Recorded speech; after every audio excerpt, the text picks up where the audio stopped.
그러면 정말로 이제 중국은 다 끝난 거고 인도를 무조건 우리가 가야 되는 거냐. 모멘텀만 놓고 보면은 맞는 겁니다. 원래 떨어지는 칼날을 손을 내밀었다가는 손가락이 잘린다 뭐 이런 얘기도 있잖아요.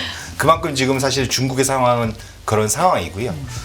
근데 당장 보면 인도 자체도 되게 비싼 나라라는 거죠. 그러니까 비싼 나라? 지금 투자하기 좋은 기회인 것 같은데 밸류에이션이 미국 수준까지 가 있다는 거죠. 미국은 전 세계 빅테크를 갖고 있고 달러를 움직이는 나라고 군사력도 세계 최고고 결국 미국이 저렇게 높은 밸류에이션 받는 건 이해가 되는데 인도가 성장률만으로도 미국과 똑같은 멀티플을 받는다? 이건 좀 과하다 볼 수도 있고요. 또 반면에 중국은 엄청나게 지금 싸져 있기 때문에 여기서 과연 더 빠질까? 밸류에이션만 놓고 보면은 지금 20년 전 수준으로 완전히 돌아가 있는 그런 상황이기 때문에 중국 정부가 제대로 대응만 해주면 바닥을 칠 수도 있는 그런 정도의 밸류에이션까지 와 있다. 그래서 당장 좋아 보이는 게 무조건 좋은 게 아니고 나쁜 게 무조건 나쁜 게 아닐 수도 있다는 거를 적어도 밸류에이션 측면에서 보실 필요가 있기 때문에 말씀드립니다. 계속해서 한 분 한 분 또 스튜디오 모시고 시장 이야기 나눠보도록 하겠습니다. 디멘전 투자자문 송재경 투자부문 대표님 함께합니다. 어서 오세요. 네, 안녕하세요. 네. 자, 오늘은 중국 시장, 중국 경제 중심으로 좀 이야기를 해보겠습니다. 어제 전해진 속보 얘기부터 좀 해볼까요? 지준율, 지급준비율 0.5% 인하 소식이 전해졌습니다. 이게 당장이 아니라 2월에 하겠다라는 걸 미리 얘기를 한 건가요, 대표님? 어떤 맞습니다. 상황입니까? 통상 중국은 뭐를 미리 하는 케이스가 없거든요. 보통 마지막에 발표되는데 지준율 인하와 관련해서는 이제 지금 이게 요 배경으로 가보면은 네. 중국이 2021년, 3년 전이네요. 21년 1월이 피크였고, 그리고 지금까지 주가가 한 30% 빠졌습니다. 19조 달러 정도 되던 게 지금 13조 달러가 6조 달러. 우리나라면은 과연 7천조가 넘겠네요. 그게 그냥 시가총이 사라져버렸거든요. 그런데 작년 말 올 초까지 시장이 기대하던 증시 부양책, 재정 부양책, 통화 부양책을 기대했는데 사실 다보스 포럼까지만 해도 아무런 얘기가 없었습니다. 네. 그러다 보니까 연초 이후에 주가가 더 밀리고 있었거든요. 그러다 보니까 어제 통상 중국이 이런 식으로 앞으로 우리가 2주에 뭔가를 할 거야를 미리 이렇게 특히 통화 정책에서 하는 일이 없는데 이건 좀 이례적이다. 그러니까 이제 더 이상 꺼내놓을 카드가 없고 시장을 안정을 못 시키다 보니까 좀 다급해지면서 이제 설 연휴 앞두고 우리나라하고 중국과 똑같지 않습니까? 설 연휴 앞두고 이거를 카드를 먼저 미래에 꺼내는 측면에서 다행이기도 하지만 어찌 보면은 그만큼 중국이 좀 다급해진 거다 이렇게 보셔야 될 것 같습니다. 그래서 186조 원의 우리 돈으로는 장기 유동성이 기대가 된다라는 분석도 나오는데 사실 최근에 부양책으로 내놓는 것들이 시장에 좀 실망감을 많이 줬었기 때문에 이건 좀 기대해 볼 수가 있겠습니까? 어떻겠습니까? 결론부터 말씀드리면 일시적으로는 기대를 그러니까 단기 시장에 좀 안정감을 줄 수는 있을 것 같은데 왜냐하면 시장에 단기 유동성을 공급을 하는 거니까. 그런데 그거보다는 지금 상당히 장기간 지금 주가가 말씀드린 대로 3년째 지금 곤두박질 치고 있는데 근본적인 이슈가 있고 이거는 중국의 경제가 둔화되고 있는 거, 두 번째로는 그것을 되살리기 위해서 중국 정부의 통화 정책뿐만 아니라 재정 정책까지도 지금 강하게 하기를 기대하고 있는데 그것이 제때 나오지 못하고 있는 거 이런 것들에 대한 실망감이 있기 때문에 근본적인 것에 대한 얘기를 하지 않는 상황에서 단기 유동성 공급책만으로 현재의 그런 장기 낙폭 흐름이 완전히 바닥을 칠 수 있겠냐에 대해서는 투자자들은 적어도 여기에서 조금은 아직까지는 좀 반신반의 이렇게 하고 있는 상황이다 보셔야 될 것 같고요. 네. 사실은 지금 그러니까 그 중국의 지금 시진핑 정부가 세 번째잖아요. 5년 단위로 하는데 세 번째 되면서 경제 내각들이 관료들이 싹 바뀌었습니다. 이름이 참 재밌는데 그 전에 경제 총리는 리커창 그 유명한. 리커창, 그렇죠. 근데 거기서 커만 빠지고 지금은 리창 총리입니다.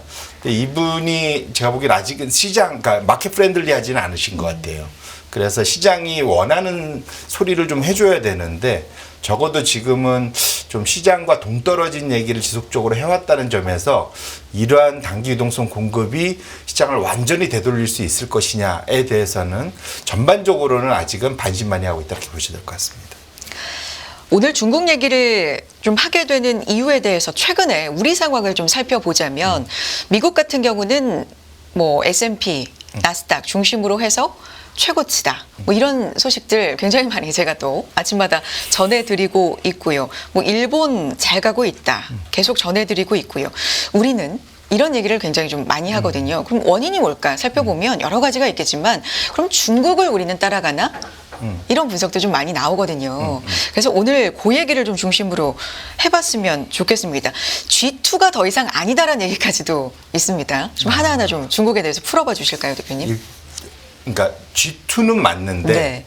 그러니까 G1과 비교해서 이제 격차가 나기 시작했다. 격차가 굉장히 벌어지기 시작했다. 원래는 뭐 빠르면 2028년, 늦어도 2035년에는 중국이 GDP 규모로도 미국을 앞설 거다라는 기대들이 불과 2, 3년 전까지 강했는데 최근에 3년 동안 달러 기준 대비로 보면 중국의 GDP 성장률이 완전히 멈춰버렸습니다. 그러니까 결국은 지금 GDP가 성장하지 못하고 있는 상황이고요. 그 사이에 엄청난 소위 부채를 끌어올려서 부채로 인해서 성장 전략을 택했지만은 실질적으로는 지금 그 소위 경제 효율성을 끌어올리면서 부가가치를 끌어올리는 데는 지금 그 전파적으로 좀 실패하고 있는 거다 이렇게 보셔야 될 것 같습니다. 그래서 걱정이 좀 태산이다 보셔야 될 것 같고요. 지금 우리나라 입장에서 보면은 중국과 연동이 되게 많이 돼 있잖아요. 사실 우리나라의 최대 무역 파트너는 중국인데 중국이 사실은 이렇게 둔화되고 어려워지고 또 사실 우리 최근에는 사이도 좀 껄끄럽잖아요. 이런 것들이 우리나라 입장에서는 좀 더 영향을 많이 준다 보셔야 될 것 같고요. 3년 성과를 그래서 네. 표로 또 가져와봐 주셨는데 신흥국 주가 수익률 한번 보면서 얘기 나눠볼게요. 이게 이제 네. 사실은 미중 갈등이 시작되면서 미국이 꺼내든 가장 큰 것이 바이든 정부 때 들어오면서 리쇼링 거기서 더 나가서 프렌드 쇼링. 나는 친구끼리만 사이좋게 지낼 거야. 하지만 중국 너는 아니야. 그래서 중국하고 친해지면 내 친구 아니야. 이제 이거잖아요. 그래서 시작한 것이 프렌드 쇼링이고 그게 하필이면 지난 3년간 성과에 이 차트에 그대로 나타난다 보시면 좋을 것 같고 신흥국 중에 원래 최대 1등은 대장주는 중국이었는데 지난 3년간 중국은 고점 대비 58% 엄청 많이 빠졌죠. 근데 그 바로 옆에 하필 우리나라가 또 친구입니다. 마이너스 한 30 몇 %. 2021년 또 1월 달이 우리나라 고점이었거든요. 그래서 사실은 상당히 좀 지속적으로 주가가 빠졌었다 보셔야 될 것 같고 반면에 미국에 있던 설비들을 많이 그 당시에 이제 되돌리면서 원래 미국 내로도 갖고 가고 아니면 근처로 가져와서 멕시코로 그 생산 기지를 많이 옮겼거든요. 네. 그러다 보니까 지난 3년간 최대 수혜는 1등이 보시면 아시겠지만 3년간 지수가 50%나 오른 멕시코 확실히 1등이었고요. 최근에 부상하고 있는 인도가 이제 이거는 1, 3년이 다 이제 우상향하는 모습들을 보이고 있다. 그래서 지금은 미국이 소위 이제 미중 갈등으로 해서 생기는 그러한 리쇼링 정책 때문에 확실히 시장 자체가 갈라지고 있다라고 보셔야 될 것 같습니다. 중국이 단연 좀 1년도 그렇고 3년도 그렇고 하락세가 좀 짙게 굉장히 좀 격하게 나타나고 있는 상황이고 그런데 다음 얘기가 좀 재밌습니다. 중국은 더 이상 신흥국이 아니다. 이별 수순이다. 어떤 얘기를 하고 싶으신 건가요? 결국은 사실 아까 말씀드린 대로 MSCI 신흥국 지수라는 것이 이제 일반적으로 미국이 선진국 지수, 전 세계 지수, 그 다음에 신흥국 지수 이렇게 나눠서 투자하는 대표적인 벤치마크인데 사실 아까 말씀드린 대로 중국이 보통 그 신흥국 지수에서 한 25% 이상 차지하면서 원래는 이게 30% 뭐 넘어가고 결국은 그 안에서 중국이 결국은 신흥국 지수다. 그래서 지금 두 번째 제가 갖고 온 차트에 보시면 파란색 선이 MSCI 중국 지수고요. 검정색 선이 신흥국 지수 전체에서 중국을 뺀 거. 근데 사실은 불과 3년 전까지만 해도 모양을 보시면 똑같이 움직이는 네. 거죠. 결국은 중국 이꼴 신흥국이라고 보셨을 수 있는데 최근 한 3년 들어서 보시면은 MSCI 신흥국과 MSCI 중국이 완전히 갈라지기 시작했다. 그러네요. 확인을 하실 수 있고 우리는 분명 저 안에 보면은 그 검정색 선 안에 들어가 있는 국가임에도 불구하고 전체적인 신흥국 전체의 지수 움직임에 비해서는 조금은 좀 덜 못 가는 그런 상태에 있는 것이기 때문에 우리는 저기 중간 어딘가에 있는 상황이라서 그래서 이제 중국이 어려움을 겪으면 우리도 좀 같이 어려워지고 있는 그렇기 때문에 좀 부담스러워하는 이런 상황이다 이렇게 보시면 될 것 같습니다. 앞서서도 말씀을 드렸습니다만 우리가 오늘 중국에 대해서 이야기를 해보려고 하는 건 우리는 중국을 따라가서 이렇게 좀 답답한 시장 흐름을 보이고 뭔가 경제 상황이 좀 어둡다라는 얘기가 많기 때문에 중국을 좀 더 봐야 되는 건데 이 경제 구조상 끼어있는 구조 이건 어쩔 수 없는 얘기고 어제 오늘 일이 아니잖아요. 미중이 물리적으로 충돌하면 새우등은 한국이다. 뭐 숫자적으로도 나타나는 얘기입니까? 맞습니다. 네. 사실은 2주 전에 대만 대선이 있었잖아요. 총통선거. 예, 상당히 네. 걱정들 많이 했고 우려인지 다행인지 그 대만이 친미 대통령을 뽑고 그 다음에 그 소위 국회는 여소야대를 만들면서 친중 성향이 좀 섞이게 그래서 밸런스를 맞춘 상황이긴 한데 어쨌거나 중국이 바라는 상황은 아니게 됐습니다. 그런데 블룸버그가 2주 전에 3주 전쯤에 만일 미중이 정말 물리적으로 충돌하면 대만 해협에서 진짜 전쟁이 나면 그러면은 가장 피해를 입을 때가 어디냐? 가장 큰 건 대만이고요. 그러니까 전 세계적으로는 마이너스 10% GDP 감소 엄청난 거죠. 근데 여기에 대만은 거의 반토막 난다. 그런데 그 거의 대외적으로 상당히 우리는 거리적으로 멀리 떨어졌음에도 불구하고 우리가 사실상 GDP가 거의 30% 감소하는. 그러니까 물론 결국 이 정도면 좀 일어날 일이 아니라고 봐야죠. 왜냐하면 중국도 한 6% 7% 감소한다고 예측이 되거든요. 그래서 이건 거의 월스트 케이스, 블랙스완 뭐 이렇게 사실 일어나기 되게 어려운 일인데 이게 역으로 말하면 우리는 이 일이 일어난다고 본다기보다는 정말로 이런 문제가 점점 더 점증되는 위기가 온다면 우리나라가 상당히 그 피해에서 벗어날 수 없다라는 측면에서 놓고 보면 아까 앞에서 봤던 중국과의 그런 흐름이 상당히 유사하게 나타난 이유가 사실은 이런 아까 말씀 주셨던 중국과 우리가 뗄래야 뗄 수 없는 그런 경제 연결 관계가 있는 것이기 때문에 이런 그런 주가 흐름이 나타나고 있는 거다 이렇게 보셔야 될 것 같습니다. 물론 가능성이 높지는 않지만 만약에 물리적 충돌까지 있다면 굉장히 좀 타격을 입을 만한 아주 상위권에 있는 나라가 우리다. 아까 MSCI 그 신흥국 지수도 살펴봤잖아요. 여기서 중국을 제외한 이 그래프를 봤을 때는 상승세였다는 거죠. 맞습니다. 여기에 보면 그 상승세를 주도한 국가들이 있을 텐데 대표적으로 인도? MSD 아까 말 멕시코와 멕시코, 인도. 그러니까 결국은 미국의 프렌드 쇼어링의 수혜를 받고 있는 네. 중국에서의 공급망을 대외적으로 지금 미국과 친한 국가로 좀 빼내고 있는 건데 그게 이제 가장 큰 게 멕시코였고 네. 최근에는 이제 인도까지로 그게 이제 번지고 있기 때문에 그런 것 때문에 이제 글로벌 투자자들 입장에서는 미중 갈등에서 상대적으로 좀 수혜를 보고 있는 나라에 좀 더 투자를 집중하고 있는 거다 이렇게 보셔야 될 것 같습니다. 그래서 다음 그래프가 좀 흥미롭습니다. 중국과 인도, 미국의 밸류를 지금 그래프로 좀 나타내 주셨는데요. 이건 어떤 시사점이 있을까요? 그래서 이제 그러면 정말로 이제 중국은 다 끝난 거고 인도를 무조건 우리가 가야 되는 거냐? 뭘 지금 상황의 모멘텀만 놓고 보면은 맞는 겁니다. 원래 떨어지는 칼날을 손을 내밀었다가는 손가락이 잘린다 뭐 이런 얘기도 있잖아요. 그만큼 지금 사실 중국의 상황은 그런 상황이고요. 근데 만약에 그럼 인도가 그럼 무조건 답이냐? 사실은 인도도 만만치는 않은 국가입니다. 그게 무슨 말이냐면 전 세계에서 가장 큰 인구를 갖고 있고 그다음에 두 번째로 가장 젊은 나라라서 기대가 큰 것만은 분명하지만 인도가 사실은 또 그 나라에 뭐 하나 건설하고 짓는 게 만만치 않은 국가거든요. 그래서 그거는 좀 워낙 긴 스토리라 얘기하기는 어렵지만 당장 보면 인도 자체도 되게 비싼 나라라는 거죠. 그러니까 비싼 나라? 시장에 그러니까 투자하는 입장에서 보면 다 좋긴 좋은데 이게 좋으면서 값도 싸고 이게 베스트인데 그렇진 않다. 그러니까 지금 투자하기 좋은 기회인 것 같은데 밸류에이션이 미국 수준까지 가 있다는 거죠. 그래서 지금 중국, 인도, 미국의 CAP라고 합니다. 경기조정 순환 수익 비율이라는 거 있는데 이건 나중에 한번 찾아보시면 될 것 같고요.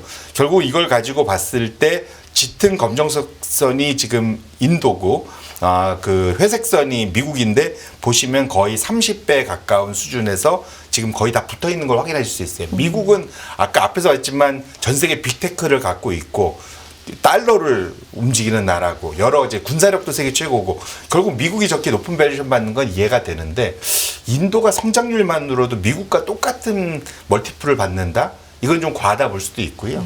그다음에 인도도 지금 당장 제가 일본이 나쁘다는 얘기보다는 인도도 취약점이 있다는 거죠. 또 반면에 중국은 엄청나게 지금 싸져 있기 때문에 여기서 과연 더 빠질까? 밸류에이션만 놓고 보면은 지금 20년 전 수준으로 완전히 돌아가 있는 그런 상황이기 때문에 네.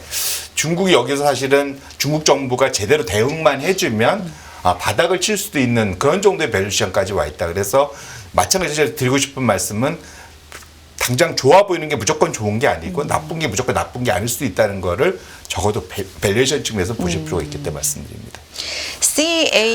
CAPE라는 개념입니다. 경기 조정 주가 수익 비율로 따져봤을 때 뭐 그래프에서도 지금 확인을 하셨지만 미국과 인도가 거의 뭐 같은 수준으로 지금 붙어 있는 상황이고 그러니까 아까 뭐 간단히 표현은 비싸다. 네, 중국은 싸다.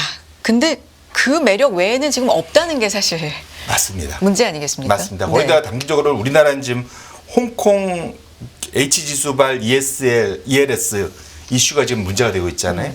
중국도 똑같습니다. 비슷한 그 상품을 스노우볼. 예, 스노우볼. 네. 그것이 지금 계속 만기가 좀 돌아오면서 낙인이 되면서 시장에 영향을 주고 있잖아요. 그럼 그 소위 이제 물량적인 수급적인 이슈도 영향을 미치고 있기 때문에 당장은 중국이 딱히 소위 이제 바닥을 잡을 수 있는 그런 것이 당장은 보이지 않는 것만은 분명하다 이렇게 말씀드리겠습니다.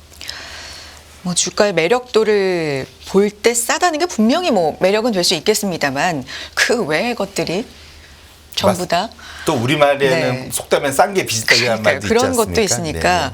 물론 어쨌든 가격적으로는 이렇다 말씀을 드렸고요. 지금 또 11월에 있는 미국 대선 초미의 세계 관심사입니다. 거의 바이든 대통령과 트럼프 전 대통령의 리턴 매치 조기 확정될 거다라는 이야기가 좀 많은데 어떻습니까? 투자와 관련돼서 또 중국과 관련돼서는 이거 어떻게 봐야 될까요? 그 트럼프가 아이오와에서 첫 승을 거뒀었잖아요. 그래서 확실히 공화당 후보가 되겠다. 거의 가능성이 높아지면서 재밌는 건 그날 중국 시장이 빠졌어요. 이유는 그리고 심지어 트럼프가 거기에 대한 코멘트도 했습니다. 중국이 상당히 슬퍼할 텐데 이유는 내가 아이오와에서 이겼기 때문이다.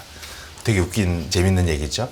근데 어쨌거나 근데 재밌는 거는 시장은 항상 아이러니한 건데 우리는 트럼프가 그렇게 중국을 때렸을 때 트럼프 시대에 중국이 이렇게 나빴을까 시장이.